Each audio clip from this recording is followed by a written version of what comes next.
নমস্কাৰ।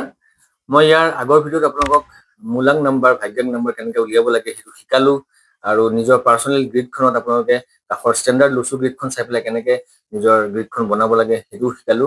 নিশ্চয় আপোনালোকে বহুতে শিকিছে বা ঘৰত প্ৰেক্টিছো কৰিছে নিজৰ ডেট অফ বাৰ্থবিলাক ইউজ কৰি।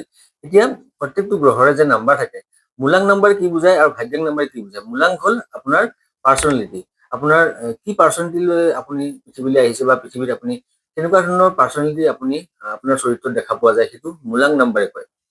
আৰু ডেষ্টিনি নাম্বাৰ অৰ্থাৎ ভাগ্যাংক নাম্বাৰে কয় যে আপোনাৰ জীৱনৰ ভাগ্যৰ গতিপথ কোনপিনে যাব। ডেষ্টিনি নাম্বাৰৰ যিটো নাম্বাৰ অধিপতি গ্ৰহ, সেই গ্ৰহই আপোনাক সেইখিনি ৰিপ্ৰেজেণ্ট কৰিব। সাধাৰণতে ৩৫-৪০ বছৰ আগলৈকে মূলাংক নাম্বাৰে বেছিকৈ এক্টিভ থকা বুলি ধৰা যায় আৰু তাৰপিছত ৪০ বছৰমান বয়স পাৰ হোৱাৰ পিছত ভাগ্যাংক নাম্বাৰ, ডেষ্টিনি নাম্বাৰে সেই মানুহজনৰ চৰিত্ৰত বেছি এক্টিভ হৈ থাকে।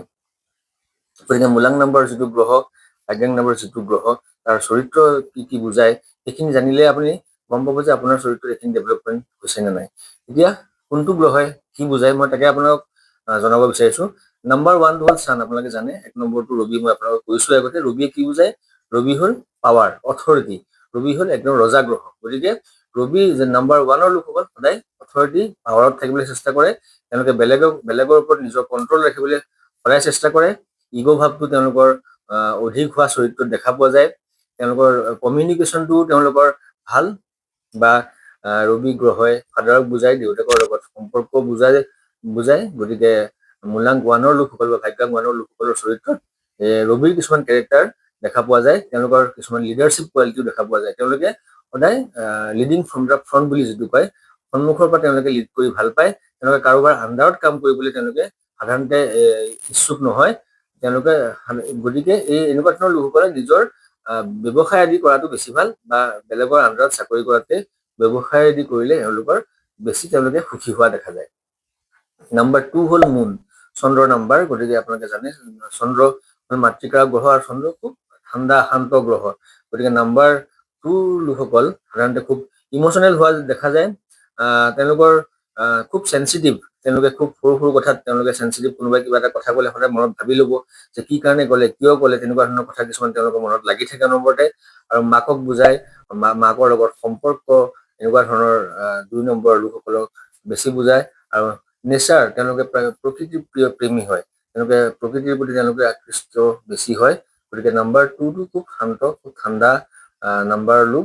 সেই লোকসকল সাধাৰণতে শান্ত প্ৰকৃতিৰ হোৱা দেখা পোৱা যায়। নাম্বাৰ 3 হ'ল জুপিটাৰ, বৃহস্পতিৰ নাম্বাৰ। বৃহস্পতি হ'ল গুৰু গ্ৰহ।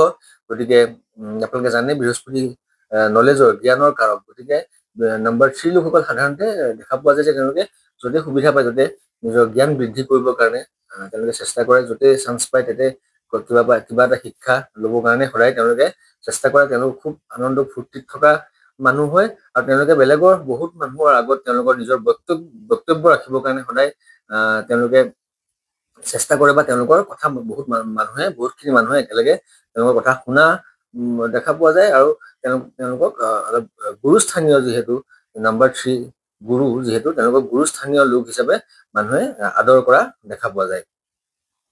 নাম্বাৰ 4টো হ'ল ৰাহুৰ নাম্বাৰ, আপোনালোকক কৈছোৱে। গতিকে ৰাহুৰ লোকসকল সদায় লাইফত কিছুমান লাইফৰ চিকিউৰিটিৰ কিছুমান অভাৱ দেখা পোৱা যায়। তেওঁলোকৰ এটা ইলিউজন থাকে, সদায় মনত ভ্ৰম সৃষ্টি হৈ থাকে, মনত সদায় এটা ভ্ৰমিত তেওঁলোক হৈ থাকে। তেওঁলোকে ফটককৈ ডিচিশ্যন এটা লোৱাত তেওঁলোকে খেলি মেলি কৰা দেখা পোৱা যায়।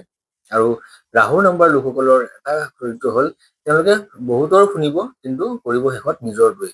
গতিকে এই চৰিত্ৰটো ৰাহুৰ মানুহৰ 90% লোকৰ কম বেছি পৰিমাণে হ'লেও আপোনালোকে লক্ষ্য কৰিব যে তেওঁলোকে শেষত গৈ নিজৰ কামটোহে কৰিব। বহুতে তেওঁলোকক যিয়ে বুজাওক লাগিলে শেষত গৈ নিজে যিটো শুদ্ধ বুলি ভাবে এই কামটোৱে কৰিব। আৰু এটা ৰাহুৰ ভাল চাইন হৈছে তেওঁলোকে আউট অফ দ্য বক্স গৈ কামবিলাক কৰিবলৈ চেষ্টা কৰে।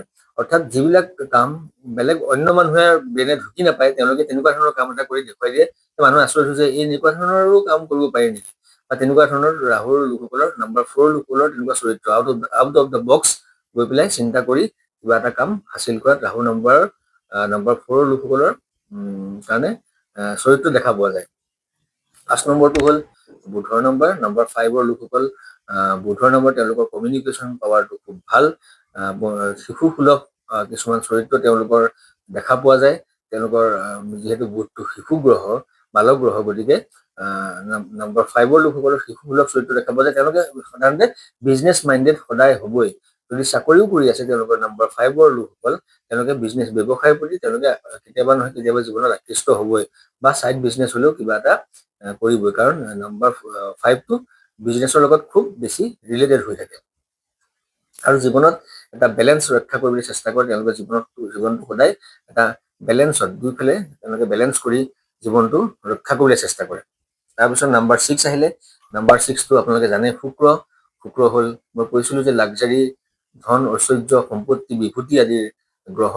খুব দৈত্যগুৰু গুৰু এজন নম্বৰ 6ৰ লোকসকল খুব লাক্সাৰী অৰিয়েণ্টেড। তেওঁলোকে সদায় ব্ৰেণ্ডেড কাপোৰ, ব্ৰেণ্ডেড বস্তু এটাৰ প্ৰতি আকৃষ্ট বেছি হয়।